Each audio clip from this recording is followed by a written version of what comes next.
सत्संग हरि आश्रय देता है, बहुत बड़ा बल हरि है, मान लो। एक दिन आपसे कह रहे थे कि जब आपने देखा नहीं उनको, उनसे बात नहीं हुई, और आप उनके जनों से बात सुनकर उनकी तरफ चल पड़े, इस बात से हरि आपके ऋणी हो जाते हैं। भगवान इसी बात से ऋणी हो जाते हैं। बस ये बात आप हृदय में बैठा लीजिए। जैसे लोग प्रश्न करते हैं ना कि हमने भगवान को देखा नहीं, भगवान क्यों, हम कैसे, किसी की बात तो मान लो ना। आप मान लो, वो तो आपके अंदर भी बैठे हुए हैं, वो आपको इतना प्यार देने लगेंगे, जहां कोई सहायक नहीं होगा वहां हरि आपको दिखाई देंगे। देख लेना, बिगड़ी ऐसे क्षण में बन जाती है, ऐसा लगता है गला कटा तो वो तलवार गले तक आएगी, हार बनकर सुगंधित फूल बन जाएगी, पर गले तक आने आने तक तुम्हारी निष्ठा देखी जाएगी। नहीं नहीं, बस मेरे हरि का यही विधान, वो आते आते हार बन जाएगी, वो तलवार तुम्हारा गला नहीं काट पाएगी, क्योंकि गले में हरि नाम चल रहा है। मान लो, हमारी महालक्ष्मी चरण चापती रहती, क्या चाहिए तुम्हें, क्या चाहिए। आप सच्ची मानिए, क्या मतलब कितनी मलिनता छा गई है। हम इसको मार देंगे तो 2 लाख रुपए मिल जाएंगे, ये कर देंगे तो, अरे भैया अगर तू हरि नाम जपेगा तो इसकी कीमत नहीं है, कीमत नहीं, अमूल्य वस्तु है। इसके ब्याज में तो कुबेर बन सकता है, मूल तो कभी खत्म होता ही नहीं है, ब्याज में तो ब्रह्मा बन सकता है। बनना तो चाहे, भक्तजन तो कहते हैं नहीं चाहिए मुझे ब्रह्मा का पद, परमेष्ठी पद, नहीं चाहिए सम्राट पद, नहीं चाहिए योग की सिद्धियां, मुझे प्रभु आपकी दास्ता चाहिए। ये बात कितना महासुख होगा उस भक्त को जो इन बातों को कह रहा है, नहीं चाहिए मुझे मोक्ष सुख नहीं चाहिए। वो ऐसे थोड़ी कह रहा है, श्रद्धा से नहीं कह रहा, अनुभूति से कह रहा है, मुझे नहीं चाहिए ये सब, इनमें वो सुख नहीं है जो आपके चरणों के समीप रहने में सुख है। नहीं सत्संग भजन नहीं हरि को, श्रवण न राम कथा अनुरागी, सुत बित दार भवन ममता निसि सोवत अति न कबहु मति जागी। अरे तेरी बुद्धि सो रही है, जगा दे। पुत्र में, रुपया में, स्त्री में, मकान में, इसमें सबकी ममता होती है, सबकी, जितने सृष्टि में पैदा हुए, केवल सत्संगी की नहीं होती। जो असली सत्संगी है उसकी ममता प्रभु के चरणों में होती है, क्योंकि वो जानता है सब रूपों में प्रभु ही है, ये सब पसारा प्रभु का ही है, इसलिए ममता उसकी प्रभु के चरण। एक अहमता ममता ये जग में है दुख जाई, ये जब श्री जी की ओर लगे तो होत परम। जाग जा, बिना जागे दुख दूर नहीं हो सकता। जैसे स्वप्न में हम देख रहे हैं कि समुद्र में डूब रहे हैं, अब जागृत में आसपास सैकड़ों नाव लगा दें तो बच जाएगा क्या वो, क्योंकि वो तो सो रहा है और वो स्वप्न में देख रहा है। अब हम नाना प्रकार के तैराकों को बाहर तैनात रखें तो उसको कोई सुख मिलेगा क्या, क्योंकि वो स्वप्न में। उसको अगर सुखी करना है तो एक ही उपाय, जगा दे। जगा दो तो ना समुद्र रह गया ना डूबना रह गया। ऐसे ही संसार में मोह से ऐसे ग्रसित जीव हैं, भाई इतना ही सुखचार है, और उसी स्वप्न में वो दुख से निवृत्त होना चाहते हैं। अब हम बाहर से उनकी कामनाओं की पूर्ति करने वाली बात करें तो क्या वो सुखी हो जाएंगे क्या। इसीलिए कोई साधु जो भगवत मार्ग का पथिक है वो कभी सपोर्ट नहीं करेगा जाओ ऐसा, वो जाओ ऐसा ही है जैसे उस स्वप्न में समुद्र में डूब रहा है, बाहर से हम जल जहाज नाव तैराक सब लगा रहे हैं, लेकिन वो नहीं सुखी होगा, क्योंकि उसके सुख का कारण तब बनेगा जब स्वप्न हटे। स्वप्न तब हटेगा जब वो जागे। जो सपने सिर काटे कोई, बिन जागे दुख दूर न होई, तो उसको जगा दो। साधुजन क्या करते हैं, जगा देते हैं उसको। जागो, कहां मोह निशा सब सो निहारा, देखे स्वपन अनेक प्रकारा, यही जग जामिन जागे जोगी। योग भगवान से जो तुमने वियोग कर रखा है, तुम जगो। जे ही जगोगे तो जे ही जाने जग जाए हेराई, जागे जथा स्वपन भ्रम जाई। कोई नहीं यहां। एक कल श्लोक, मत्तः परतरम नान्यत किंचिदस्ति धनंजय, मेरे सिवा कोई नहीं। ये कब पता चलेगा? जागने पर। तो हमें ये बहुत कुछ दिखाई दे रहा है, स्वप्न है। उमा कहूं मैं अनुभव अपना, सत हरि भजन जगत सब सपना। तो बोले तुलसीदास हरि नाम सुधा तजी, सठ हठ पियत विषय विष मांगी। अगर कहीं संतों के पास भी गए तो क्या मांग रहे हैं? हठ करके विषय विष मांग रहे हैं। वो आत्मदेव नाम के एक ब्राह्मण थे, सब कुछ समृद्धि थी, संतान थी नहीं, बड़े दुखी गृहस्थी में। हमारा कुल चलाने वाला होना चाहिए। बड़ा भ्रम बैठा हुआ है, हमारा कुल चलाने वाला नहीं तो सब बेकार, जीवन ही बेकार हो गया। बिना गुरु के यदि शास्त्र पढ़ोगे ना तो भ्रमित हो जाओगे। स्पष्ट लिखा, पुत नाम के नरक की उसको प्राप्ति होती जिसके संतान नहीं होती। अब तो गृहस्थ में बेचारा पड़े परेशान।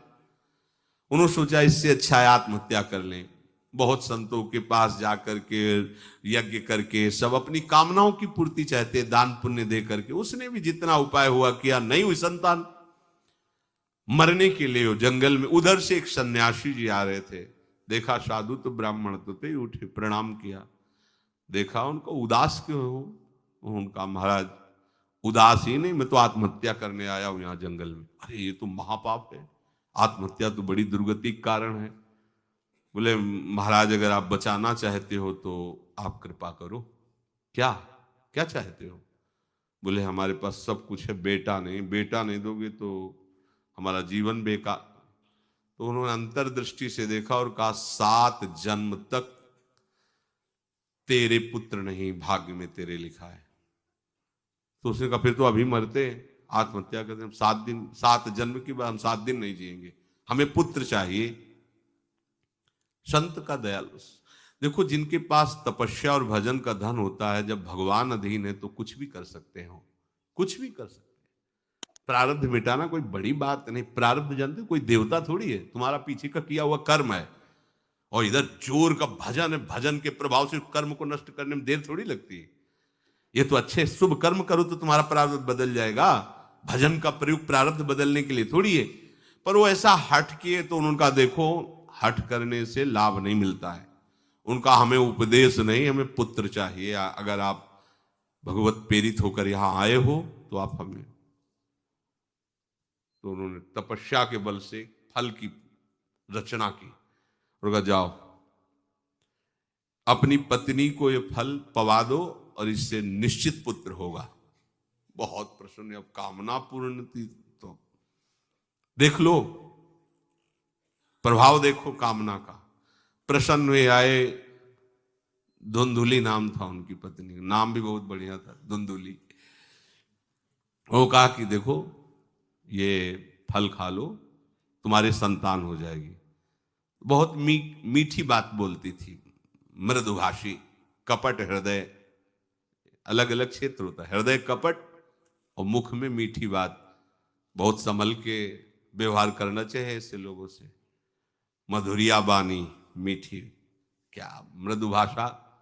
नहीं प्रीतम, आप चिंता मत करो, फल ऐसे थोड़ी खाया जाता है, नहा धो के पवित्र होके फिर। हाँ उनका ये बात, तो आप अपने काम में लगो, हम पा लेंगे ऐसा।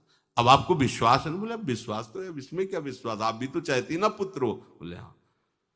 वो जो ही गए सो अपनी बहन को बुलाया और कहा सुनो, अभी तो हम 4-5 रोटी कढ़ी चावल सब पा लेते हैं, पूड़ी खीर पुआ।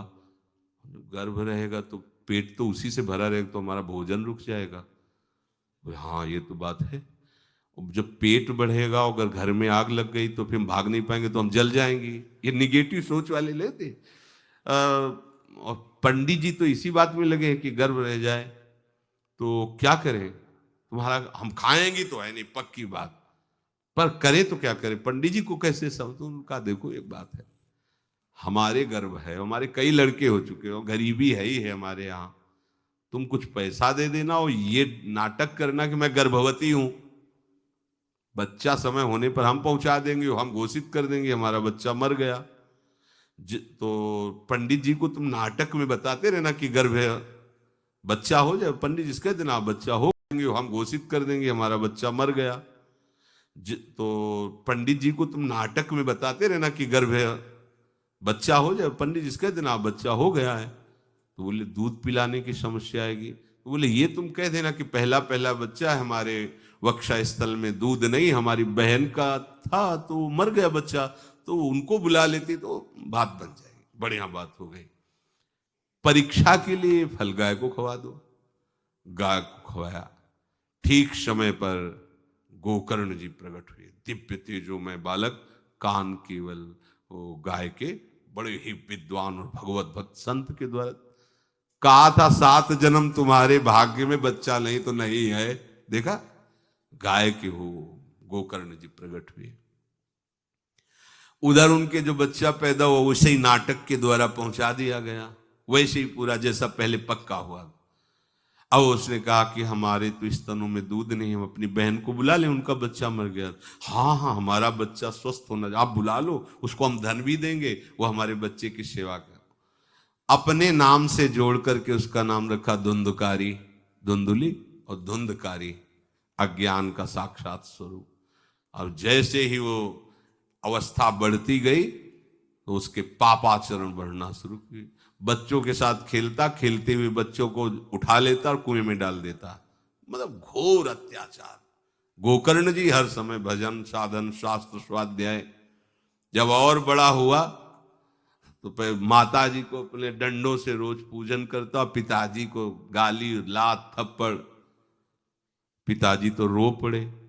गोकर्ण जी से कहा कि बेटा हमारी गाय से प्रकट हुए पर भरोसा आप ही का है, बचा सकते हो। तो बोले पिताजी जाओ यहां से, भाग जाओ यहां से, एकांत जंगल में जाकर भगवान श्री हरि का भजन करो। उन्होंने 2 श्लोकों में उपदेश किया। दूसरा श्लोक ये, धर्मम भजस्व सततम त्यज लोक धर्मान, सेवन सदा साधु पुरुषं जहि काम तृष्णाम, अन्यस्य गुण दोष चिंतन मास मुक्त्वा, सेवा कथा रस मोहो नितराम पिबत्वम। हे पिताजी, अब तुम लोक धर्म का त्याग करके भागवत धर्म को स्वीकार करो, एकांत में जाकर साधु महापुरुषों के संग से उनके उपदिष्ट उपदेश के अनुसार आचरण करो, प्रभु की लीला कथा सुनो, ना कोई कामना ना कोई तृष्णा, किसी के गुण दोष का वर्णन मत करना, और सदैव भगवत सेवा भावना में रहना, इसी जन्म में तुम्हें भगवत प्राप्त। वो तो उधर गए, इतनी पिटाई की उसने मां की कि मां कुएं में गिरकर आत्महत्या कर ली। फिर तो मनमानी आचरण, कुछ वैश्याओं को रखा और चोरी करके लाया। वैश्याओं ने सोचा किसी दिन पकड़ा जाएगा ये और हम, तो उसके हाथ पैर बांध दिए चारपाई में, ला के मुख में अंगार डाल, वो मरा भयानक प्रेत। कामना ने क्या किया, सर्वनाश। किसी को हरि विमुख होकर कभी सुख मिल सकता है? आप संतों के पास जाइए, अपनी कामना रखिए। हम ये नहीं कहते कि कामना तुम त्याग पाओगे, कामना रखिए, भगवान के पास जाइए, अपनी कामना रखिए, क्योंकि आप कामना से युक्त हैं। पर छूट इतनी दे दीजिए कि जिसमें हमारा मंगल हो वो करना। जैसे नारद जी भगवान से अपनी कामना रखते हैं कि हमारा ब्याह करवा दीजिए, और बाद में एक छूट दे देते हैं कि जेहि विधि होए नाथ हित मोरा। तो हरि को अच्छा लगेगा, गुरुजनों को अच्छा लगेगा कि इस कामना से इसका कोई जीवन बाधित नहीं होगा, वो पूर्ण भी कर देंगे। और अगर लगा कि इसका पतन हो जाएगा तो आप रोते रोते भी कामना की पूर्ति नहीं करेंगे। उत्तम बात तो ये है कि कामना हरि की प्राप्ति की करो, वो सर्व सुख स्वरूप है। किसी का अन्य आश्रय अन्य बल ना लेते हुए अपने श्यामा श्याम के चरणों का आश्रय लेकर निरंतर भजन करो, तो ये अनुभव हो जाएगा कि सुख किसे कहते हैं। अभी तुम्हें परिचय ही नहीं मिला, सुख किसे कहते हैं। सुख सच्चिदानंद है, सुख एक रस है, सुख अविनाशी है। वो सुख सदैव बढ़ता रहता है, घटता कभी नहीं। एक रस होते हुए भी प्रतिक्षण वर्धमानम है, कभी कभी अंत नहीं होता इस सुख का। ऐसे अनंत सुख के लिए हमें मनुष्य जन्म मिला है। प्यारे, इसे मत खोइए। हर समय राधा राधा राधा राधा राधा, और किसी को दुख मत दीजिए। कोई गंदा नशा मत कीजिए, कोई गंदे आचरण मत कीजिए, गंदा भोजन मत कीजिए जिससे अन्य जीवों को कष्ट हो। ऐसा कोई भोजन स्वीकार मत करो। इसी जन्म में आप देख लेना, इसी जन्म में आपको वो वस्तु मिल जाएगी, निहाल हो जाओ। हम किसी पक्षपात की बात नहीं करते। अगर इस छाती को बचपन से अभी तक ऐसा तो हम कह देते कि भाई आगे कुछ भी हो, कोई भी हमारी गलती हो, हम ये मान सकते हैं, पर हमें ये पता चला कि बचपन से आज तक जलता ही रहा, कभी शांति नहीं मिली, भागता ही रहा पर कभी विश्राम नहीं मिला। पर हम ये आपको कह रहे हैं कि जैसा प्यार प्रभु वैसा अन्यत्र कहीं कभी कहीं नहीं मिला। और प्रभु के प्यार का मूर्तिमान स्वरूप हमारी प्यारी जू निहाल कर दिया प्रभु ने, प्यारी जू के चरणों का आश्रय और उनका परिचय देकर। पूछो बस, यहां वाणी मौन हो जाती है, प्यारी जू तो प्यारी जू। और हम ही नहीं, आप सब महाभाग्यशाली है। वृंदावन आए, राधा किशोरी जू के घर में आए और उनकी चर्चा सुन रहे, उनके सिद्धांत सुन रहे, कहीं ना कहीं आपके अंदर उनकी तरफ बढ़ने की इच्छा भी है। ये बहुत बड़ी बात है। बस इस इच्छा को, इस आशा को इतना बढ़ा लो कि कोई इच्छा न रह जाए, कोई आशा न रह जाए। हर समय निरंतर नाम जप करते रहो। तुलसीदास हरिनाम सुधा तज, भगवान नाम तज कर विष मांगते हो। सूकर श्वान श्रृगाल सरिस जन, जनमत जगत जननी दुख लागी। ए काहे को ऐसी गालियां सुनोगे? ये गालियां है। ये सुअर कुत्ता की तरह जीवन व्यतीत करते हो। धिक्कार तुम्हारी मां को जो तुम्हारे जैसा पुत्र जन्मा। अपनी इंद्री की पुष्टता के लिए दूसरों को मार देते हो, चाहे रसेंद्री चाहे जनेंद्री। इंद्रियों की पुष्टता के लिए जानवर जैसा बर्ताव करते हो। कैसा तुम्हारा जीवन है? केवल एक क्षण के सुख के लिए दूसरे को जला दिया, काट दिया, मार दिया। चाहे रसेंद्री का सुख चाहे जनेंद्री का सुख, एक क्षण के सुख के लिए उसका गला काट दिया, उसको रांध के खा रहे हो, उसके साथ भोग किया, उसको काट के फेंक रहे हो, उसको जला रहे हो। क्या तुमसे तो अच्छा सुअर कुत्ता है कि वो अपनी योनि के अनुसार बर्ताव कर रहा है। तुम मनुष्य योनि होकर ऐसे गंदे काम करते हो। सुधर जाओ, नहीं तो आगे सुधरने का अवसर नहीं मिलेगा। ये मनुष्य जन्म है, सुधर करके सबको सुख प्रदान करने वाले बनो, सबको आनंद देने वाले बनो, तो तुम स्वयं सुख समुद्र हो जाओगे, तुम आनंद समुद्र हो जाओगे। उपासक को एकाग्रता पूर्वक महत्व बुद्धि रखकर प्रभु की आज्ञा का मनन करना है। गोस्वामी जी कह रहे हैं, बने तो रघुबरते बने, बिगड़े तो भरपूर, तुलसी और अंते बने, ता बनवे पे धूर। इस बात को समझो।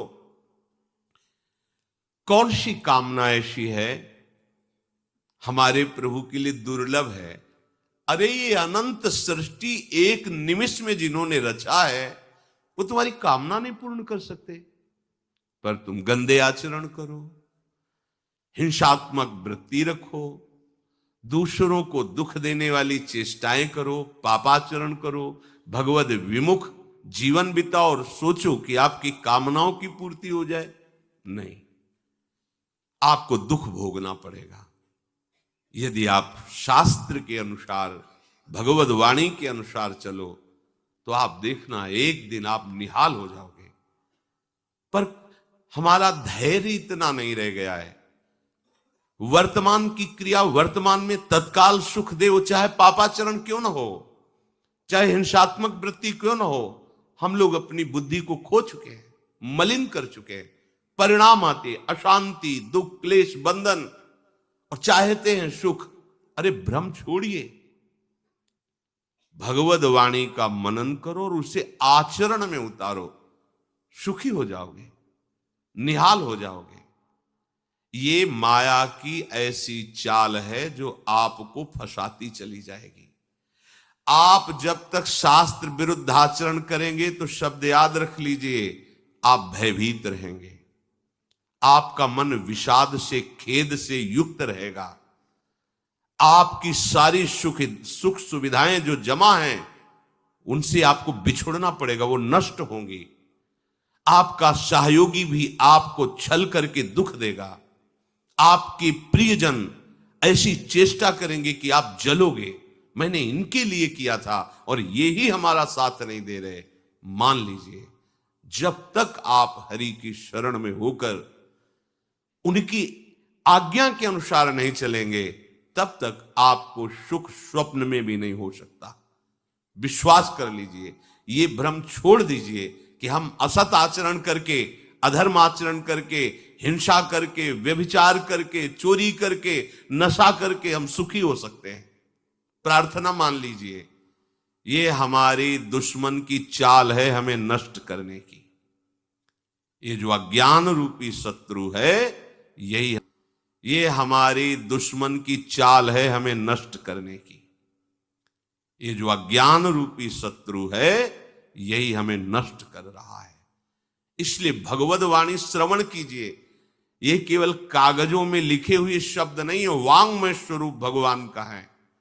जिन्होंने माना है निहाल हो गए हैं। सच्ची कहते हैं, सच्ची कहते हैं। मान लीजिए, बार बार इसलिए कह रहे हैं कि बस मान लीजिए, तब आप इसका अनुभव करेंगे। मान के जान जाओगे और जान के वही हो जाओगे जो प्रभु हैं।